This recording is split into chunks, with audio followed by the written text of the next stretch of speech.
I chose this country because here I could breathe free and I could be everything that I wanted to be.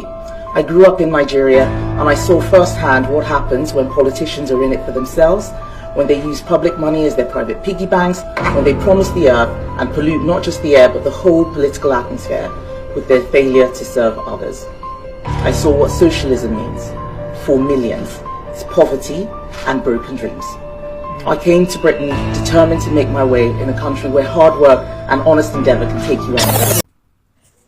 Sometimes one will be wondering, what crime have we committed to be created in this place called Nigeria? Because some things that happen, you will be imagining, where does it happen in the world? Where does it happen? Now, we all are aware on how Yahaya Bello was running from court, invading court. The EFCC were shooting gun up and down, looking for this man, and eventually he was caught. When they apprehend him or he came to court, they were escorts, leading him. And after that, you know what happened? Court grants him bail. Just 500 million naira bail. Now, this is the man that was accused of stealing close to a trillion. 800 billion naira. The total money he was accused of. Now, some person said the money has been vetted to 80 billion naira, that it is only 80.2 billion that he personally stole, and that is what the FCC is charging him of. So, you know the reason why I am saying all these things. Someone like Dende Farotimi is still there, they denied him bail. Nnamdi Kanu is still there, they denied him bail. But these are people who were just agitating, speaking the truth, and so on and so forth. Ordinary libel that they charged the referral to me, they were handcuffing him in court premises. Just imagine.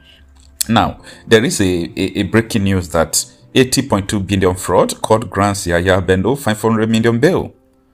The news broke today, 13th date of December 2024. The Federal High Court in Abuja on Friday granted bail to the immediate past governor of Kogi State, Yahaya Bello, in the sum of 500 million with two sureties. Justice Emeka Nwite, the trial judge, stated that bail is granted at the court's discretion while delivering the ruling. He said, "I have listened to the application from both counsels. First off, bail is at discretion of the court, whether the bail is opposed or supported. Ordinarily, based on the antecedents of this case, particularly the conduct exhibited by the defendant, I will have reconsidered the application made by the learned senior counsel for the defendant. However, based on the debtor exhibited by the learned senior counsel for the defendant, J.B. Daudu, son, which was reciprocated by the learned senior counsel for the prosecution, Kemi Pinheiro, senior advocate of Nigeria, I am inclined to depart from our earlier position on this matter. In view of the foregoing, I am prepared to grant the application made by both counsels. I hereby grant bail to the defendant in the following terms. 1. Bail is granted to the defendant in the sum of 500 million, with two sureties in like sum. The two sureties shall own land property within the jurisdiction of the court, Abuja. The two sureties shall swear to an affidavit of means, and the document of the property shall be verified by the Chief Deputy Registrar of this Honorable Court. The defendant shall deposit his international passport with the Chief Registrar of this Honorable Court. The defendant and the sureties shall each deposit two recent passport photographs with the Deputy Chief Registrar of this Honorable Court. The defendant shall be released upon the perfection of the bail terms. The case is adjourned to February 24, 28 and March 6 and 7, 2025 for trial. Bello faces a 19-count charge brought against him by the Economic and Financial Crime Commission, EFCC, relating to money laundering, breach of trust, and misappropriation of public funds, totaling 80.2 billion naira. Upon the resumed hearing, the EFCC counsel, Pinheiro, informed the court of the prosecution's intention to withdraw a previous application for an abridgment of the arraignment date. He stated that the application had been overtaken by events. The defendant counsel led by Daudu did not object, and Justice Nwite accordingly granted the request, striking the application out, and many more news in the row. But what I am trying to figure out is this. Yahaya Bello now is already out enjoying himself and so on and so forth. This is what Dende Farotimi was talking about, the criminal justice system.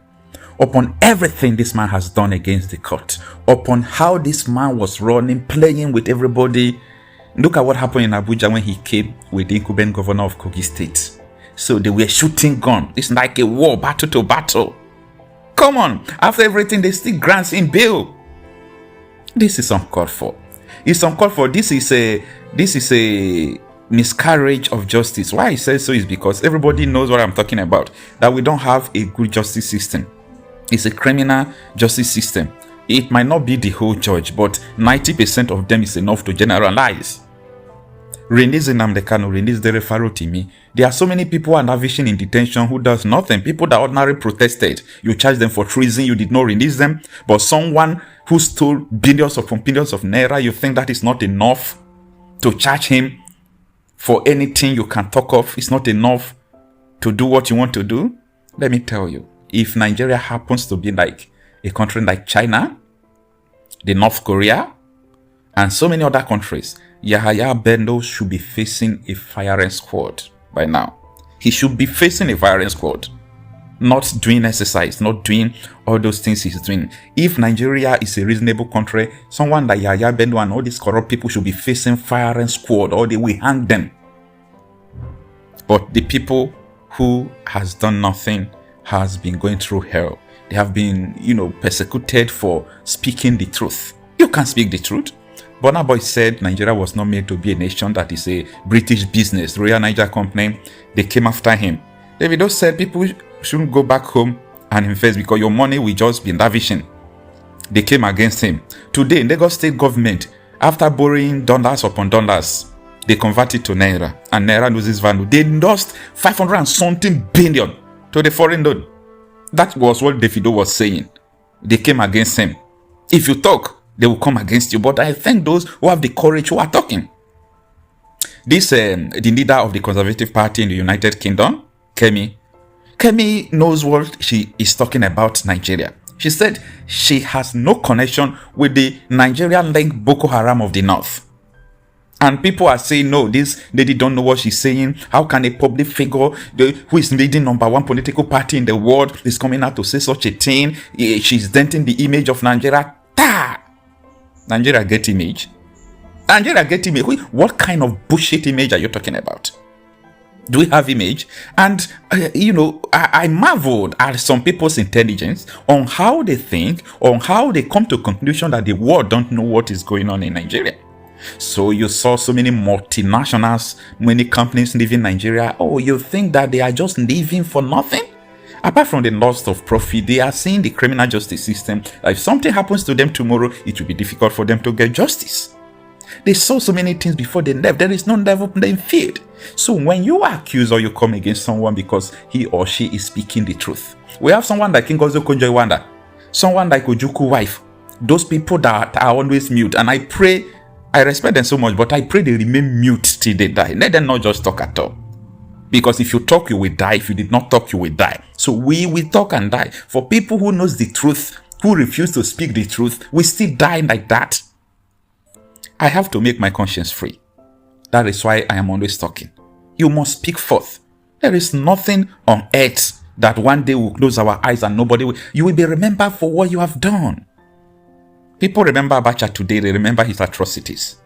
So, nobody should be intimidated by whatever thing going on. So, Nigerian government, if you like, don't release people you are holding.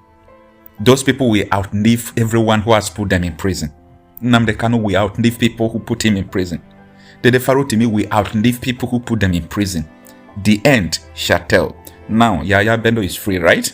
No problem. But people who have committed nothing, absolutely nothing, are still there in detention. Let's watch and see.